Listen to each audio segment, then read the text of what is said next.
केंद्र सरकार ने पॉपुलर फ्रंट ऑफ इंडिया को बैन कर दिया है। आपको जानकारी दें, पीएफआई को प्रतिबंधित करने की मांग कई राज्यों ने की थी। हाल ही में एनआईए और तमाम राज्यों के पुलिस और एजेंसियों ने पीएफआई के ठिकानों पर छापेमारी कर सैकड़ों गिरफ्तारियां की थी। गृह मंत्रालय ने पीएफआई को 5 साल के लिए प्रतिबंधित संगठन घोषित किया है।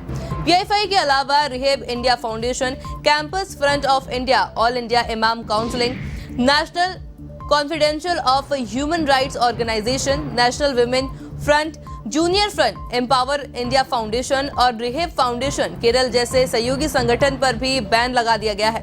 आपको बता दें कि 22 सितंबर और 27 सितंबर को एनआईए, ईडी और राज्यों की पुलिस ने पीएफआई पर ताबड़तोड़ छापेमारी की थी। पहले राउंड की छापेमारी में 106 पीएफआई से जुड़े लोग गिरफ्तार हुए। दूसरे राउंड की छापेमारी में 247 पीएफआई से जुड़े लोग गिरफ्तार और हिरासत में लिए गए। जांच एजेंसियों को पीएफआई के खिलाफ पर्याप्त सबूत मिले। इसके बाद जांच एजेंसियों ने गृह मंत्रालय से कार्रवाई की मांग की थी। जांच एजेंसियों की सिफारिश पर गृह मंत्रालय ने पीएफआई पर बैन लगाने का फैसला किया।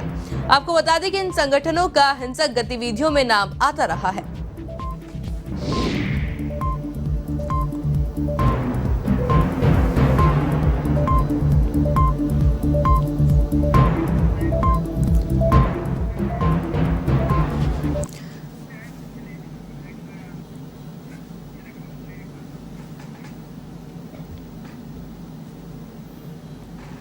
इस खबर पर अधिक जानकारी के लिए हमारे साथ उत्तर प्रदेश के bureau head Amrish Singh phone line पर जुड़ चुके हैं। जी अमरीश, देख रहे हैं कि लगातार एनआईए की और ईडीआई की छापेमारी की जा रही है।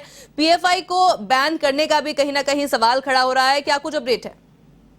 बिल्कुल, देखिए जिस तरीके से पिछले दिनों 22 सितंबर को पीएफआई की रेड पड़ी थी पीएफआई पर, उसी देश भर में जो कार्रवाई पीएफआई के खिलाफ हुई थी उसे ऑपरेशन ऑक्टोपस का नाम दिया गया था। उसी की तर्ज पर कल यानी मंगलवार 27 सितंबर को फिर से छापेमारी की गई, जिसमें देश के कई राज्यों में छापेमारी हुई। 247 लोगों को गिरफ्तार किया गया है और मध्य प्रदेश, उत्तर प्रदेश, तेलंगाना, दिल्ली, महाराष्ट्र, गुजरात, कर्नाटक और असम में सुरक्षा एजेंसियों की ये महारेड पीएफआई के 170 से ज्यादा संदिग्धों पर नजर थी, लेकिन गिरफ्तारी 247 लोगों की गई है। पीएफआई के खिलाफ एक्शन के बाद से ही गृह मंत्रालय लगातार इस मामले पर नजर बनाया हुआ था। गृह मंत्री अमित शाह की अध्यक्षता में इस छापेमारी को लेकर एक बैठक भी हुई थी।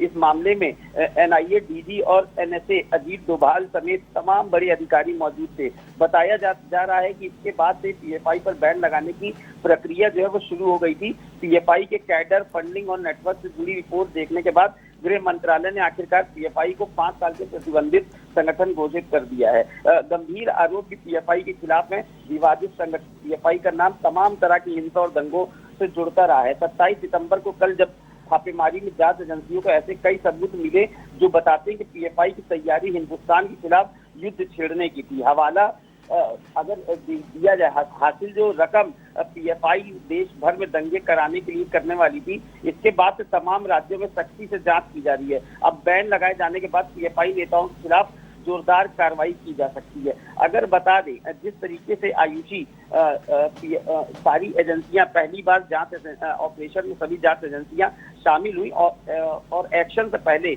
ऑपरेशन में शामिल सभी एजेंसियों को एक टेबल पर लाया गया।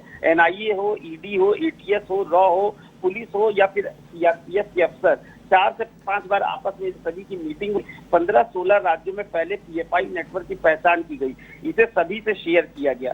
कंफ्यूजन ना हो इसलिए एक्शन से पहले तय हुआ कि कौन सी एजेंसी कहां छापेमारी करेगी। पहले फेज में पीएफआई के बड़े अधिकारियों को टारगेट कर पुख्ता सबूत जमा किए गए थे और ये पहले फेज की जो कार्रवाई थी ये 22 सितंबर को हुई थी। दूसरे फेज यानी मंगलवार को जब उन लोगों को पकड़ा गया जो संगठन में छोटी पोस्ट पर हैं, और कहा जा रहा है कि अब जो तीसरी और बड़ी कार्रवाई होगी वो अवैध गतिविधियों में लिप्त कार्यकर्ताओं पर शिकंजा कसने की होगी। लेकिन किसी संगठन को बैन करने से पहले उसके पास कानूनी विकल्प रहता है, इसलिए गृह मंत्रालय को पीएफआई को प्रतिबंधित करने से पहले पुख्ता सबूत जमा करने की जो एक रणनीति बनाई गई थी उसको पूरा किया गया, ताकि प्रतिबंध को चुनौती दी जाए तो सरकार का पक्ष कमजोर ना पड़े। जरूर गृह मंत्रालय ने इसके लिए थोड़ा सा समय लिया है, लेकिन ये कार्यवाही पूरी तरीके से जब सारी जांच एजेंसियां मिलकर बैठी और सबने एक टेबल पर ये रणनीति बनाई कि किस तरीके से पीएफआई के खिलाफ अगर कोई कार्रवाई करते हैं तो उस पर किसी भी तरीके का ये ना कहा जा सके कि हमारे ऊपर जानबूझकर कार्रवाई की गई है। पीएफआई का एक गुप्त एजेंडा था। नोटिफिकेशन में यह भी कहा गया था कि पीएफआई और इसके सहयोगी संगठन सार्वजनिक तौर पर एक राजनीतिक, सामाजिक और आर्थिक संगठन के रूप में काम करते हैं, मगर इनका गुप्त एजेंडा है। इस गुप्त एजेंडे के तहत एक वर्ग विशेष को कट्टरपंथ की आग में झोंकने का काम किया जा रहा है। इससे लोकतंत्र की अवधारणा कमजोर हो रही है। देश में संवैधानिक ढांचे के प्रति इन संगठनों में सम्मान की कोई भावना नहीं है। इसी तरीके से, जिस तरीके से मैंने बताया कि पहला फेज और दूसरा फेज था, अब तीसरे फेज की भी तैयारी की जा रही है। सिर्फ प्रतिभा का सवाल यहाँ नहीं है, इसको पूरी तरीके से नेस्तनाबूद कर देने की तैयारी की जा रही है। आयुषी जी अमरीश, आपका बहुत बहुत शुक्रिया हमारे साथ जुड़ने के लिए और ये तमाम जानकारी हमारे साथ साझा करने के लिए।